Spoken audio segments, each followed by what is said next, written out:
Hello. Let's see if I get any people.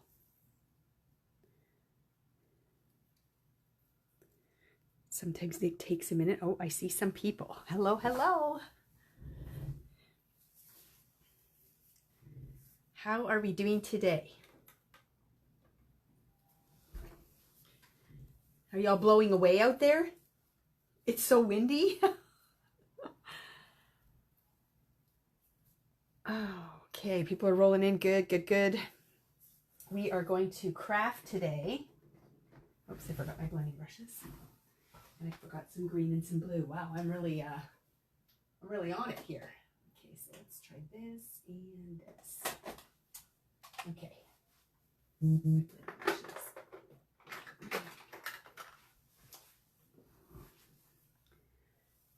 Okay. So we are going to do some creating with a set from Tailored Expressions.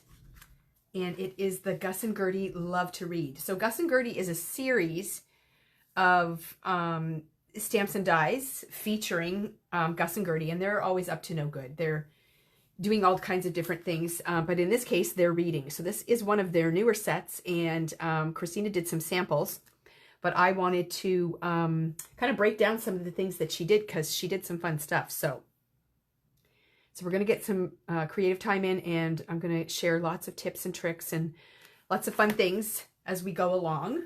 So that is the set we're going to use. That'll be the main sort of star of the show. Take this out of the package here so we don't have to look at the glare. I love Gus and Gertie too. I mean, look at him here. He's just standing right on, Gertie's standing on Gus's nose, and they've got their noses right in the book, which I just think is so cute.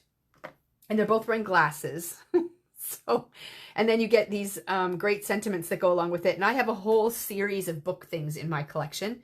So those sentiments can be used for other things too. But yes, we love Gus and Gertie and all the things that they do. So we're going to feature them today. So I'm going to show you the cards that Christina made. And then we're going to sort of dive in and do some crafting.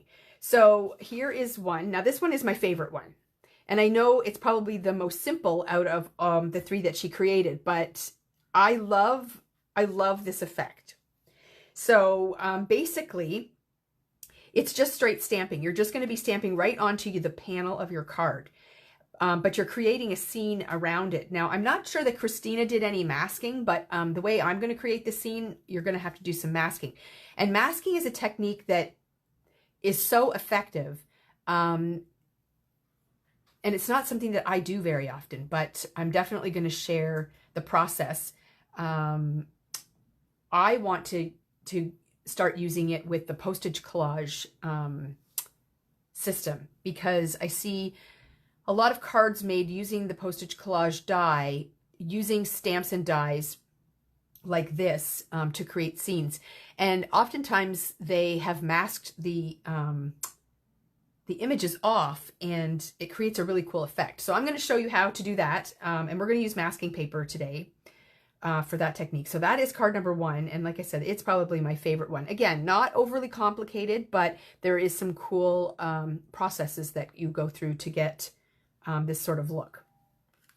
And then this one here, I love it because she used the script background stamp.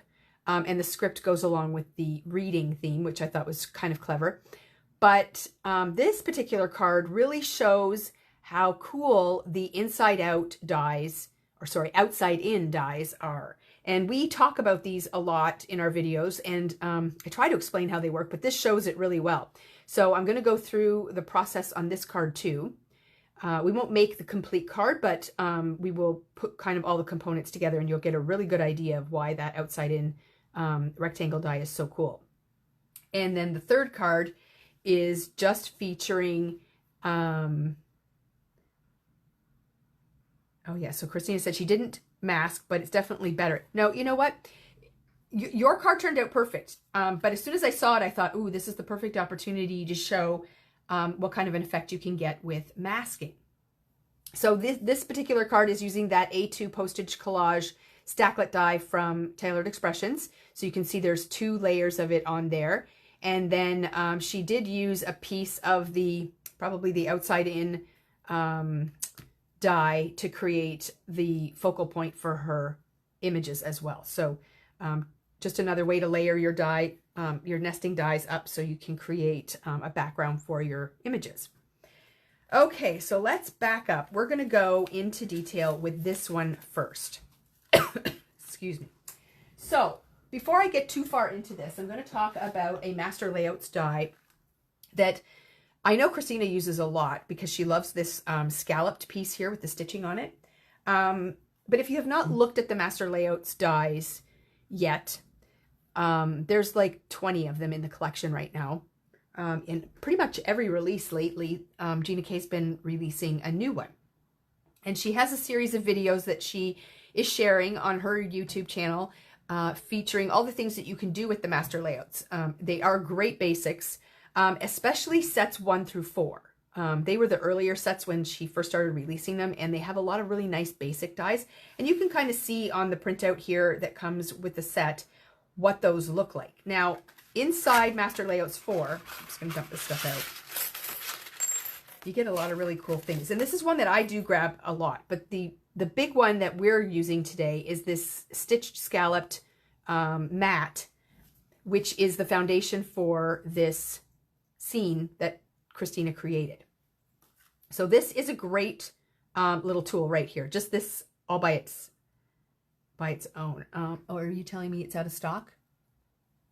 Soon email. Okay, so it'll be coming soon. Okay, so I know I just stocked up on a bunch. I know the girls are unpacking boxes like crazy at the store. So we picked up a very, very large shipment last week, and they're just getting everything out. So keep your eye out for Master Layouts 4. But in addition to this awesome die, you can see that you get this heart die that has stitching, and then there's one that doesn't have stitching, and they do nest together. So you can layer the stitched one on top of the solid one. So you can create a mat, which is kind of cool, but you can use them independently as well. So just a nice basic heart. I love this one too. Look at this. Before postage was really huge, way back in Master Layouts 4, Gina K came out with this little postage rectangle that's got stitching on it. And you can fit all kinds of fun things on there. There's also a banner die, which has, again, that nesting possibility. One of them has stitching, one doesn't, and they do nest together, but you can use them individually. And then these are kind of fun. They are little buttons that you can die cut out, and they have the buttonholes in the middle and everything, so you can add thread through them. You can do all kinds of fun things with them. So there's 3 buttons in that one. And then these amazing banner dies. And you would be surprised at how many sentiments fit on these particular banner dies. So they're just a straight banner die with the fishtail end. So you can die cut them out, and then you can stamp sentiments on them. So it works great. So just in one set, you have all this great stuff. So, like I said, we only used the one die today, and that was to create the base of our card where we're going to create the scene. So I went ahead and cut that out ahead of time. So you're not going to see me actually die cut it, but that's boring anyway. And this is what I have created so far. So I took the Gus and Gertie stamp set. So here is the stamp right here. You stamp the dog and the bird and the book all at the same time. Now, if you only wanted the book or you only wanted the dog and the bird, you could easily mask that off. Some people get all crazy and they actually cut their stamps apart. I would have to be pretty desperate to do that. But I would probably just take a Post-it note or something and cover that up, and then just put the ink on this side, and then you can go ahead and stamp out just the image or just the book. So you can do it that way. But there is room to cut straight through there if you feel really ambitious. The sentiments are separate, but you can see here that I lined this up.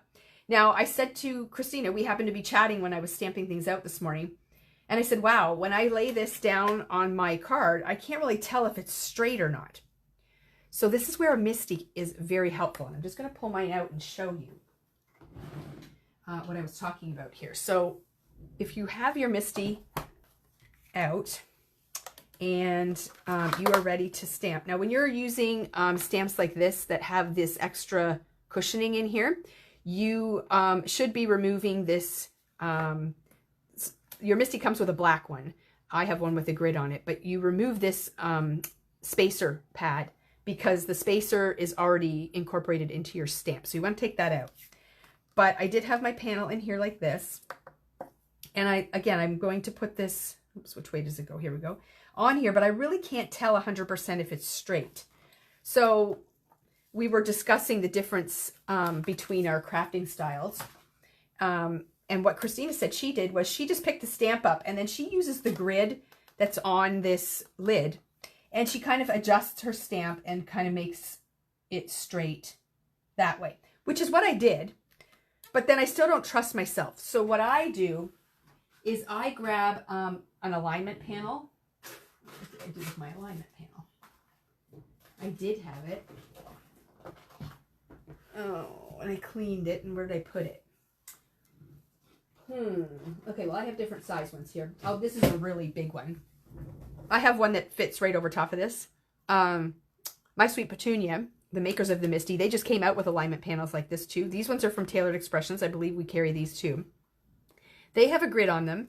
And what I do is I place this right over top of my panel. And then I will ink this up and stamp it. And it actually gives me an image, and then I can see, well, is it straight? Do I have to move it up or down or whatever? And I haven't actually stamped it on my paper yet. I've only stamped it on this. And this cleans off really nicely with alcohol spray and a cloth.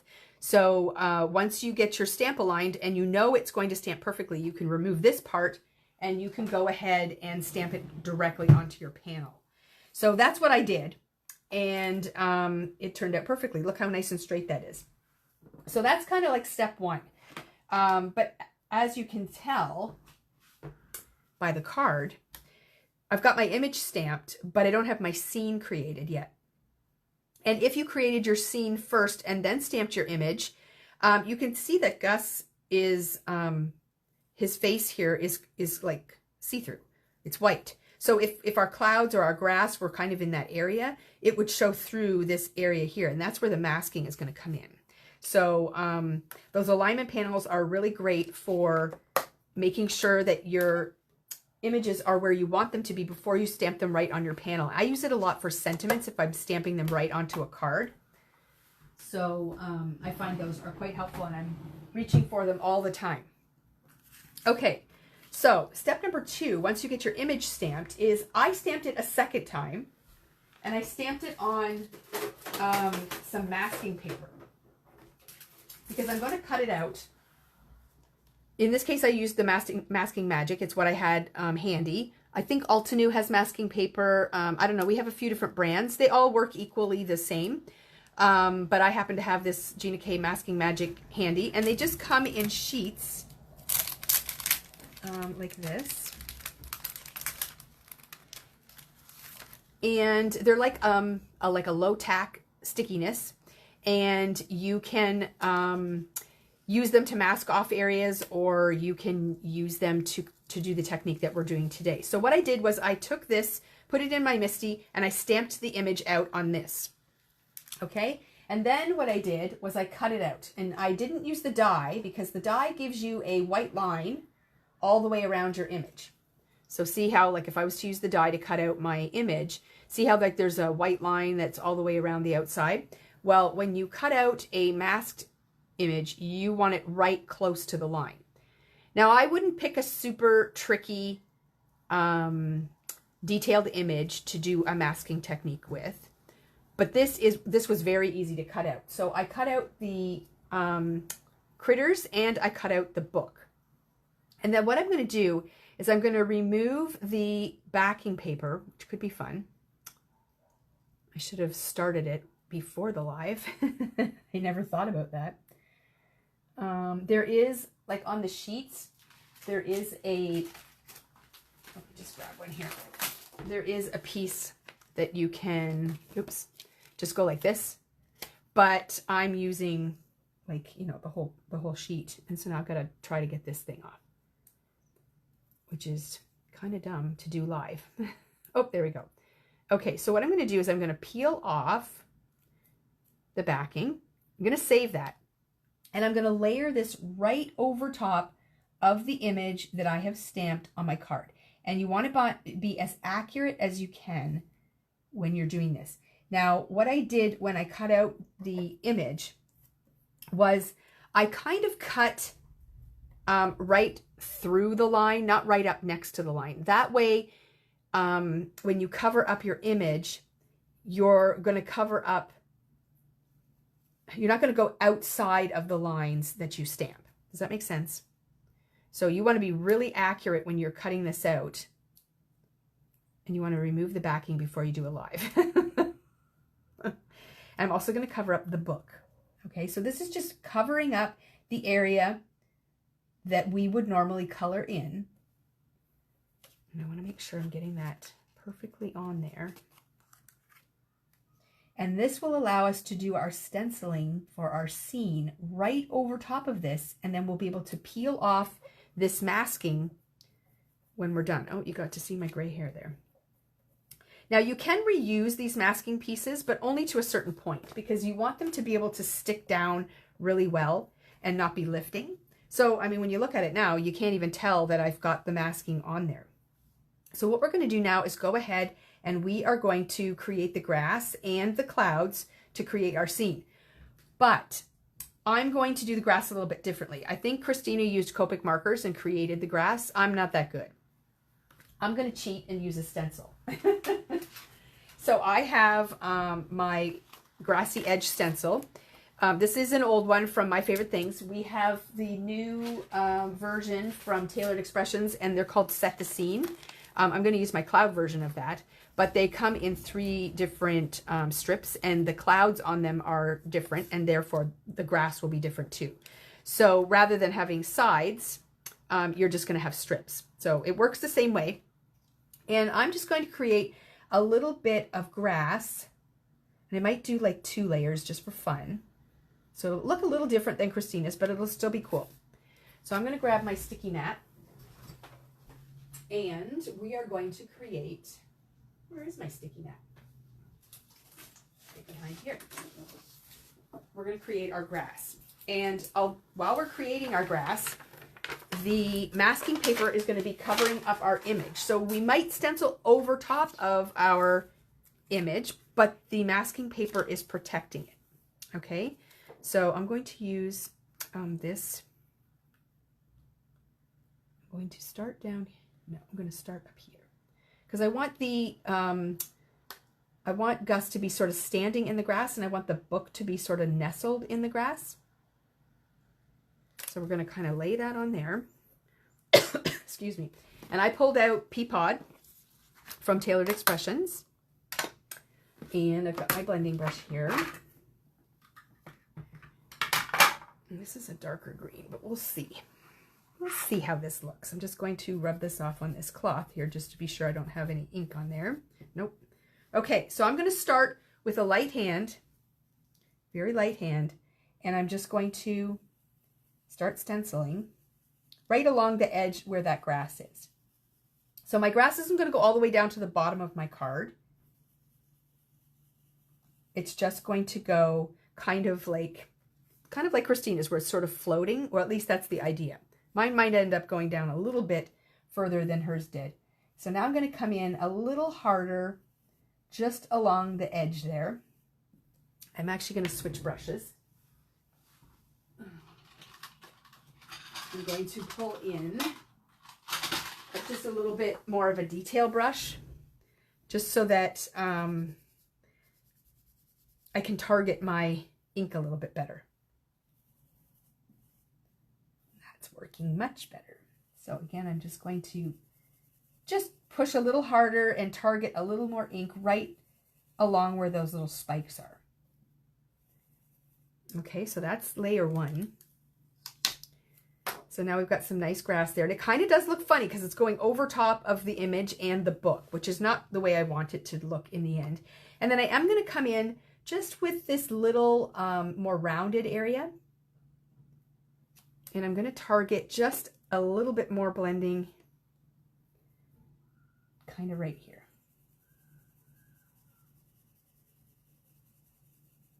Ugh, I got a blob there. Oh well, that's okay. I'm going to try to blend it out a little bit, sort of see how that looks. So see how we've kind of created like another mound of grass, which I I really like the look of. So there's my grass. Okay, and like I said, the masking paper is protecting those images, and they're not going to get covered in the ink, although they look like they are right now. So the next thing we're going to do is our clouds, and I'm going to use those edge stencils, and one of them has kind of a smaller cloud, so these ones are a little chunkier. So I'm going to put the chunkier ones aside, and I'm going to focus on the smaller clouds. And I'm going to leave some separation between the grass and the sky. So I'm just going to kind of, I'm going to kind of go like this. Oh, it's kind of down a little bit further. Okay, so we're going to start down here. Okay. So we're just going to put that on there. And I'm going to use sprinkles for my ink color. And I'm going to pull out my teal blending brush. And again, I'm going to go in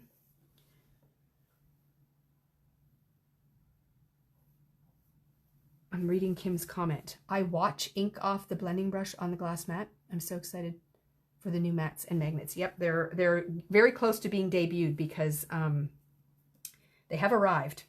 They are in the building. Okay, so I'm going to take this now and I'm going to lightly blend along the edge of my stencil. Now, I'm not going over here though. Okay, I'm just staying kind of over to the side, because if you'll notice on Christina's card, the scene is kind of like just over here. It's not the whole card. You can certainly do the whole card if you want to. Again, I'm going to grab a different brush just so I can focus a little bit along the edge of the stencil.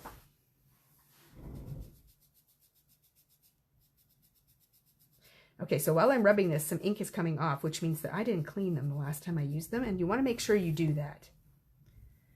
Okay, so now I'm just going to come in a little harder right there. Okay, and then I'm going to lift this up, and we have our first little bout of clouds. And now I'm going to kind of shift the stencil a little bit, because you don't want your clouds to be like uniform the whole time. I'm just going to move it up a little bit, and we're going to kind of do the same thing again. I'm going to start with this brush. I might come in with the other one. So this is a pretty light color, but I don't want it to be like super dark when I put it on.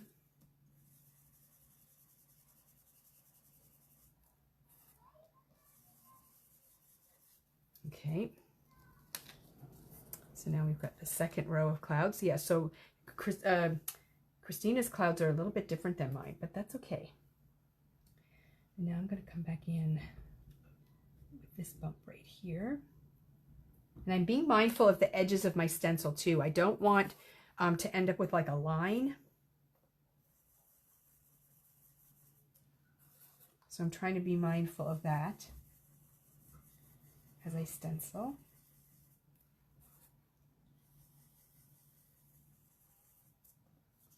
Oh, so cute. And you can even come in and like put little bumps within your bumps. So just add a few more cloud lines there to make them look like those really big puffy clouds that you see in the sky. Okay, oh, I like that. And I'm just going to put in a couple more little lines over here too. So it just looks a little more bumpy in your sky. So you can play around with that. But again, I'm keeping that focused just around the area that this is all taking place. So it kind of looks a bit goofy right now, but it's going to be great. So I'm just going to hold this up so you can see. Okay, so it does look kind of funny. But what we're going to do now is we're going to peel off the mask and reveal the stamp that we have behind that, which will not have the ink blending over top of it. And that's the great thing about masking, is that has protected the area. Just getting rid of this ink because you know what's going to happen. It's going to end up all over my panel. Okay, so there's our image, and now we're just going to lift off that masking paper. And if you do it carefully, you can reuse these pieces, but they're really stuck on there. The edges are really pushed down, but they will lift quite easily and just peel right off. And I'll show you up close in a second what that looks like. Because now Gus and Gertie are standing in front of the grass, and the book is also in front of the grass. Okay, so you see, so it looks like the grass is going in behind the book and in behind them. And that's exactly what you want to have happen. So masking is a really fun way to give you that dimension, but having your stamping done right onto your panel. So I love how that looks. Oh my gosh, so cute. So now what we're going to do is we're going to color in the book. The great thing about Gus and Gertie is they do not require much in the way of coloring, because he's kind of a black dog, and then you can do a little bit of coloring in the front here if you want to, but you don't have to. He can just be a black and white dog, and then you can just color up the bird and be done. We are going to color a little bit on the book. So I pulled out my Olo markers and I did a little bit of swatching before I chose my colors. So I like the color that Christina did the book. I like the dark blue, especially with the light blue sky. So I went with B05 and B03. So those are the two colors that I'm working on. Yeah. Shelby says they're currently climbing a massive mountain of boxes, and she's not lying. Like, we had to actually take a trailer, we had to tow a trailer down this time with, so that we could get all the boxes in. So I am starting out with my lightest color.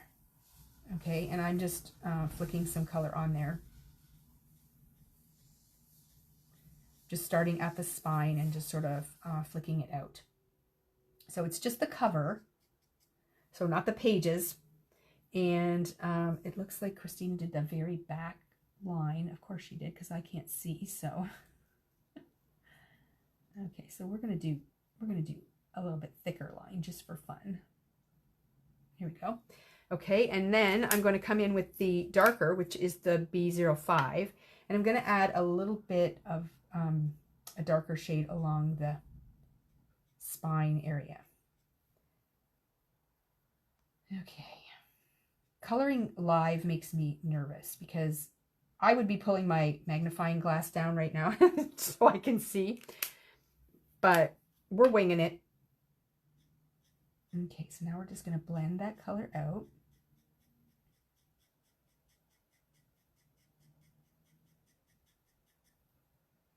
And I did stamp this on Copic friendly paper. Well, alcohol ink friendly, because I'm not using Copics this time, but, and it's working beautifully. So I'm just going to let that dry just a little bit, and I might come back and add in a little bit more shading. So that's it for that. I'm going to add another color to the book. It is going to be, nope, that's not it. It is going to be Y 2.0. And can you compare Olo markers to Copics? Yes, Heather, I will address that in just a minute because I'm concentrating on this. And I can't talk and color at the same time. But yes, I am happy to do that. Both of them are great products. But I will say that if you're starting out with alcohol markers, I would definitely lean towards Olos. There are some very well-known problems with Copics in the industry. They changed the way they manufacture and where they manufacture, and since then there are hairline cracks in the barrels of some of the markers. You won't see them. They're very, very, very tiny, but because these are alcohol markers, if any air gets in there at all, then the marker will dry out. So it might not happen right away, might not happen at all, but there is the potential that it will happen. So we test every marker when it leaves our store, whether you purchase in person or online, and then after that you're dealing with Copic if you have any issues. Olo does not have these problems. There's a lot of other things about Olo that they have improved based on Copics. So Olo markers are actually half the size of what you're seeing right now. So this is an Olo marker, but in here you get to use you get to use, I don't know what the exact percentage is, but we'll say 90% or 95% of the ink that's actually in the barrel, because it's a free-flowing ink. There's nothing else in there but ink. But in a Copic marker, there's like a felt tube that goes down the center, and that absorbs a lot of ink, and so you can only get like 60% of your ink out. So you get more ink, and you get a faster flow of ink coming out. Now, you won't notice that when you're coloring your images so much, but if you're doing larger areas, then you can definitely notice it. You don't get that sort of streaky look that you get. Now, when I say streaky, I don't mean like your shading is better. I mean streaky like there's not enough color coming out of the marker fast enough.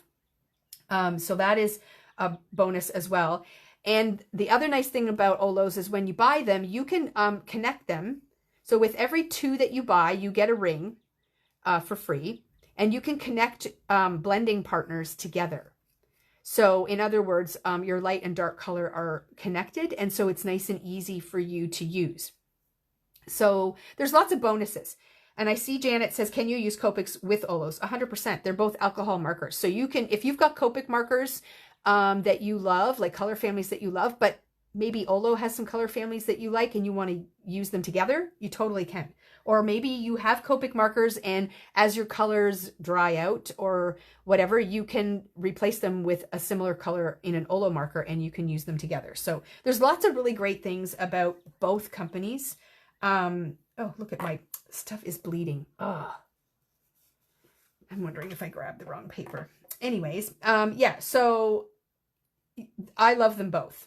Like, I really do. Now, I'm going to try to push that color back in. I don't know if it's going to work because there's quite a bit of it.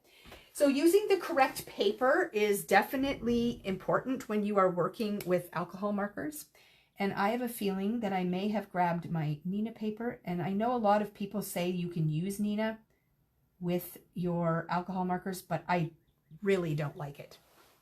I find when I use hammermill paper, I never ever have problems with markers bleeding outside of the lines. But with Neenah, I find I do. So it's all a matter of what you get accustomed to. What I'm using right now is, it's called a 0 marker and there's no color in it. So you can kind of use it to push color. But you have to be careful you don't saturate your paper too much. So you can see here that the color has come outside of the line. I didn't color it outside the line. It bled out there. So I can push it back in slowly with this 0 marker, which I will work on, but we'll ignore that for now. I'm not going to go in with too much more color on here because I don't want it to become an issue. I'm just going to blend this out a little bit more. Yes, I definitely picked the wrong paper. Sometimes my white papers get mixed up and you think you have the right one, but I grabbed the wrong one. It doesn't matter. Okay, so we've got our book colored. Now we're going to color our little Gertie. And I'm just using Y 2.2. It's just a yellow. Now, she's pretty small, so I don't, I'm not going to blend too much. And I'm going to try to stay away from the edges because my ink is going to bleed out a little bit and that'll be fine. So there we go. See, that was really hard to color. Okay. Now, Christina did a little gray shading on Gus. I'm not going to do that. I'm just going to leave him a black and white dog just like this. But you can see how effective that masking is with our scene because, like I pointed out before, the image and the book are both like in front of the grass, even though we stamped them first. And that is a really cool illusion to create using the masking paper. And then I can save these little masking pieces. I'll just put the backing back on and I can probably use them 2 or 3 times before they're no good anymore. And it really didn't take me very long to cut those out either. It was very easy. Like I said, I don't know if I would go crazy with a really intricate design, but for this, it worked out quite nicely. So I'll just save those little pieces and we can use those later. I'm not sure I'm going to be able to salvage this blue coming out here, but we'll see. I'll just give it another little push and we'll see what happens. I might be making it worse because when I saturate the paper, it pulls more ink. So we'll see. But anyways, what is the weight of hammermill? I have no idea. I don't have a package here. I think I want to say it's 100 pounds, but I'm not sure. The weight isn't really, I don't think, the difference. It's the smoothness on it. It is an amazing paper for, especially for beginner colors. Even if you've been coloring for years, it's a nice paper to use too. Because you can really oversaturate the paper and it handles the extra ink very well. Whereas Nina does not. As you can see, it will bleed outside the line. And I know there are a lot of people that love it. And I think if you manage it well, then it doesn't happen. It is 100 pound. I thought so. Yeah, 100 pound. Okay, so that's getting a little bit better. I'm going to let that dry and I'll just slowly try to push that back in there, but whatever. For now, it's fine. Okay, so to complete the card, we've got a black panel and I think it looks so great behind that nice scalloped mat that we made. And the mat has that stitching in it, which is a nice extra detail as well. So we'll just put those two pieces together like so. Now I do like to pop a panel up on my card. So it could be the very back one or it could be the front one. In this case, I'm going to pop up the white one.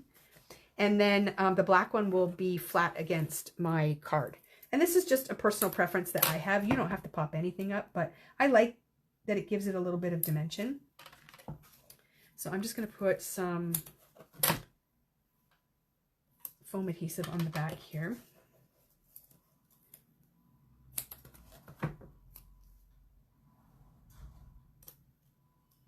And then we will pop that up onto the black panel.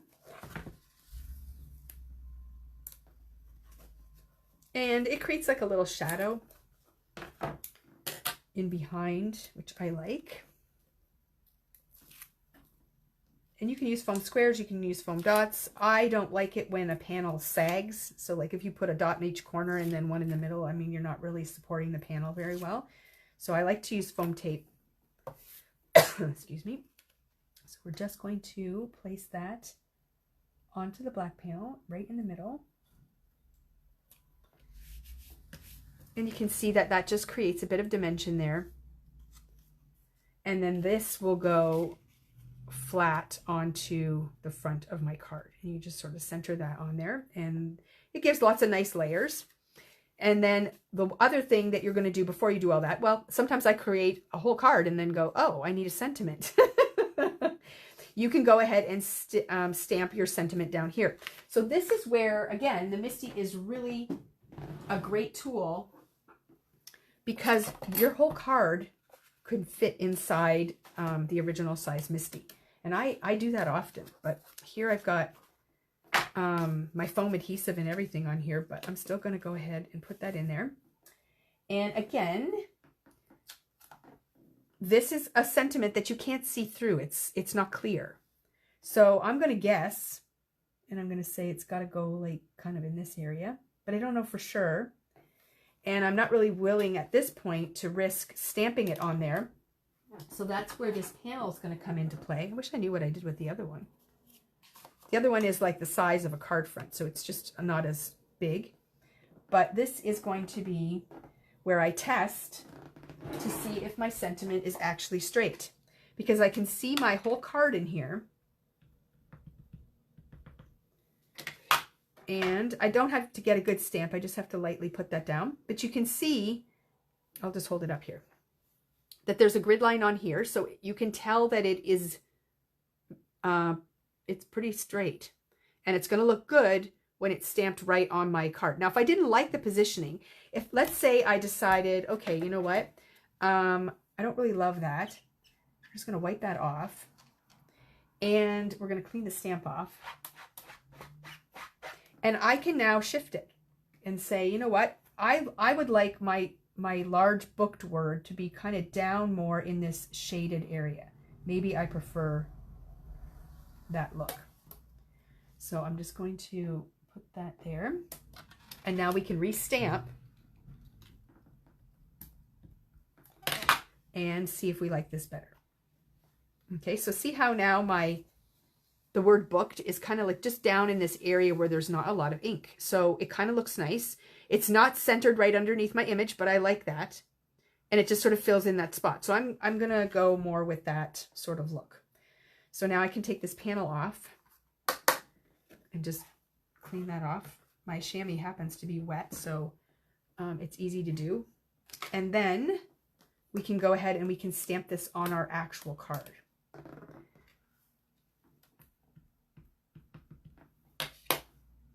And that blue is getting better, so I think I'm going to be able to salvage this. Okay, so now I've got my stamp perfectly done there. I don't know how anybody functions without a MISTI.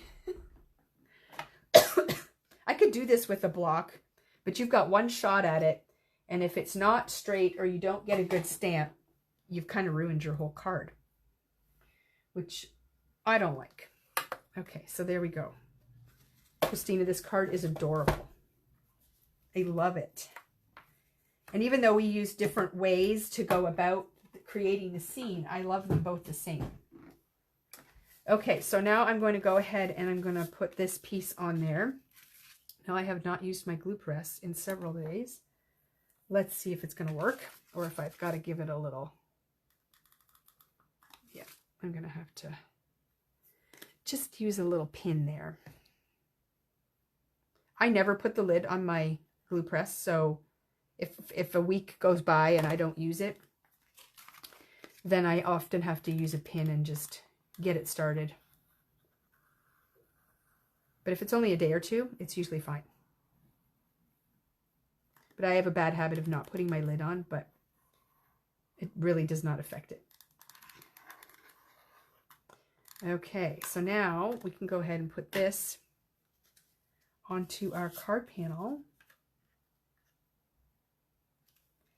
and just wiggle that around until we get it straight, like so. Okay, so I'm going to bring Christina's back over, and you can see that they're pretty similar, but I used the grass stencil instead of just drawing on the markered version of it. But isn't it cute? I just love it. Love it, love it, except for my boo-boo here. So I'm just going to give this a little bit more of the, whoops, that's the wrong color. A little bit more of the marker while it's sitting here. Because slowly, it's pushing that blue back in and making it go away. But I don't want to put too much of that on. And it's not really affecting my inked background either, which is quite amazing. Okay, so we'll let that dry again.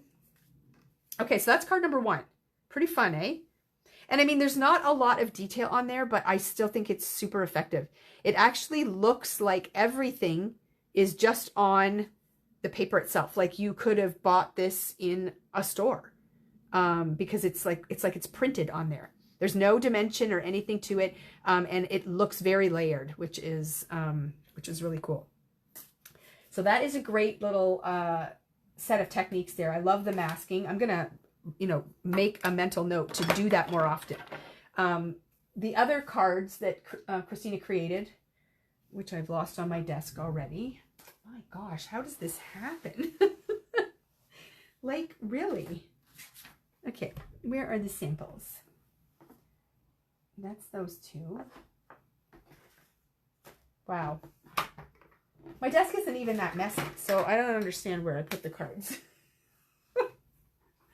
Are they over here on the tray? No. I lost them. How is that even a thing? Help! Does anybody know where I put them? Oh, here they are. They're under my sticky mat. Okay. So these images here, these were stamped and cut out with the dies.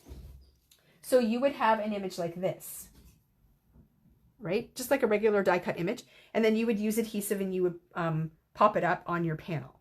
But we did it differently by stamping it directly on our project and masking to create the dimension that way. So that's the difference between the two options. Okay. Now this one is cool too. So this one, I'm going to go through the components with you. So we've got our card base and we've got our black cardstock. And then we start out with a panel like this. So this die here, this is the Lawn Fawn outside in stitched rectangles nesting die set. So you can see that you get several different sizes, But when you look at the die, I'm going to hold it up here so you can see. You've got the cutting blade in the middle, and then you've got stitching on both sides. Okay, so cutting blade in the middle. Here, let me put it on here and pull it up because that's not focused. Okay, so cutting blade in the middle and then stitching on both sides. So that indicates that stitching is going to be left behind and on the piece that cuts out. So the best way for me to show that to you is on the front of this card. So we used this rectangle right here. This is the size, okay? So we would have put that right in the middle of that panel and cut out that rectangle. So if you look closely at this panel within the script, you can see the stitching is left on the outside of the window and the piece on the inside. Okay, so that's why it's called an outside in rectangle. I used the outside in rectangle to cut this out after I stamped my panel.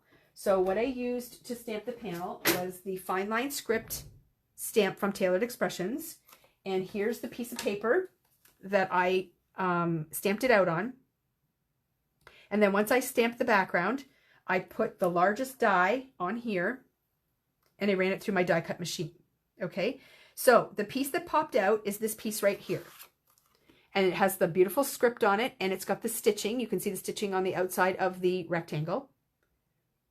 Okay, so that is the piece that popped out. But if you look at what is left over, it also has stitching there. Now, I mean, I'm not going to use this for anything, but we are going to do a similar technique with this piece here. Now that we have our panel, because the panel, this is the panel that we're going to create everything on. I stamped that in Tailored Expressions Oyster, which is just like a light gray ink. Now I want to create that window.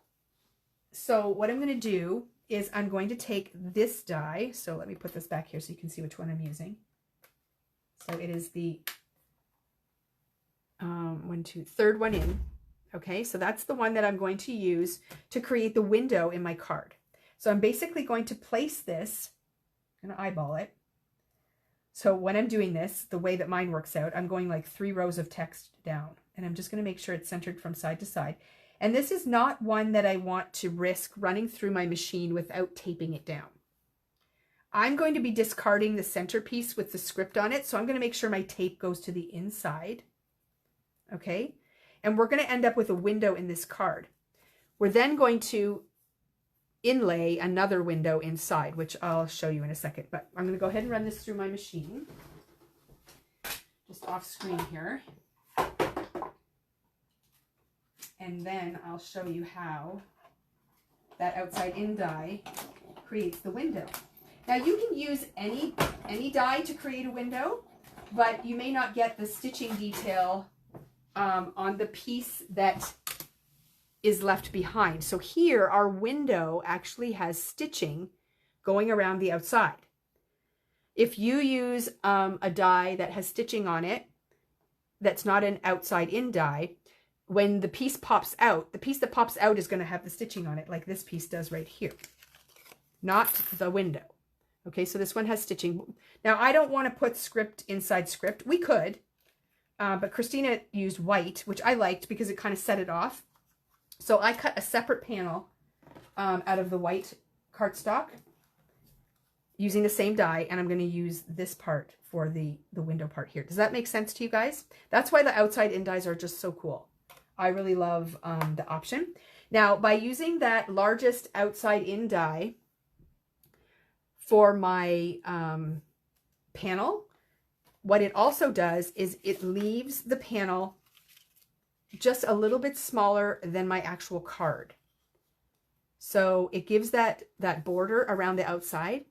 And like Christina, I really like to have like a color behind, and it's soft and black.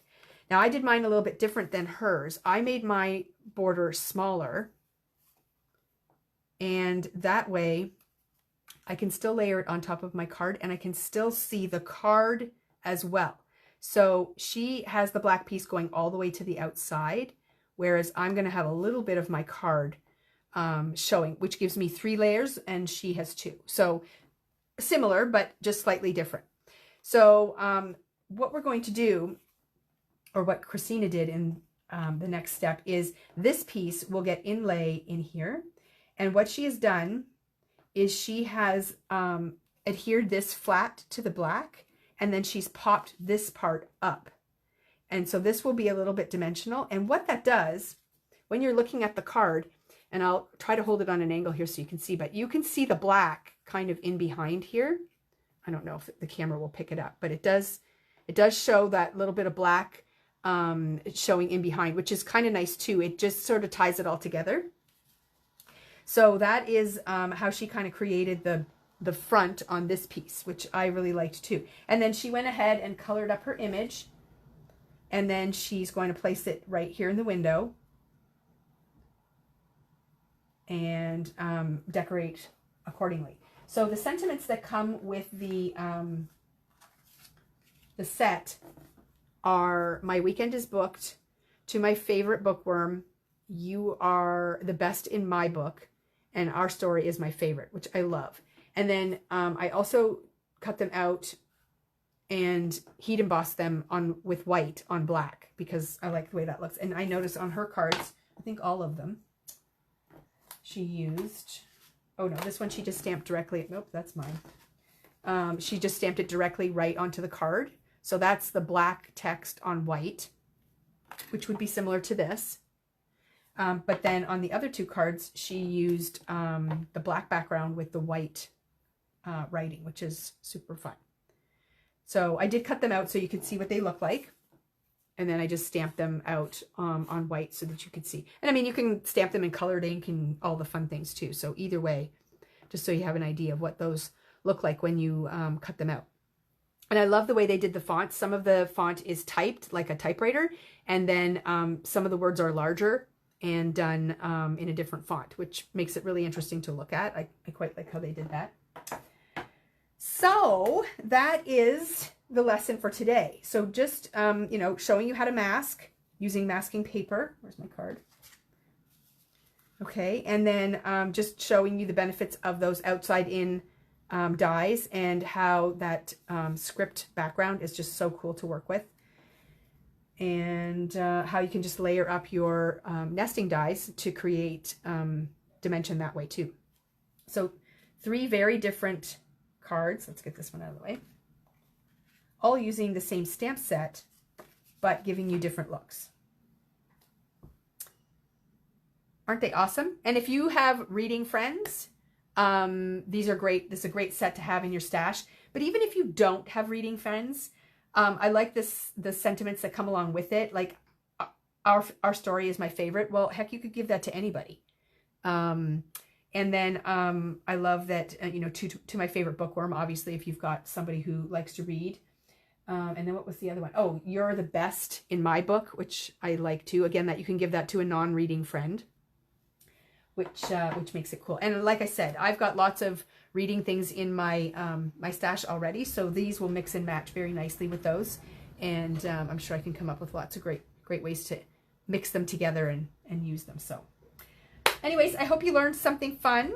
And again, if you guys try the masking technique, please visit our inspiration group because we would love to see what you create using that technique too. And I'm just going to tell you what it's called, because if you're not a member, you can request to join. But I always forget the name of the darn thing. TSF, and it's called Capture, Create, Inspire. And we've got like almost 800 members, and people, you know, periodically post things that they create using products that they've purchased at our store or techniques that we've used in our lives and so on. So if you create something, we would love for you to share it over in the inspiration group. So hopefully you can do that. And we will see you again soon.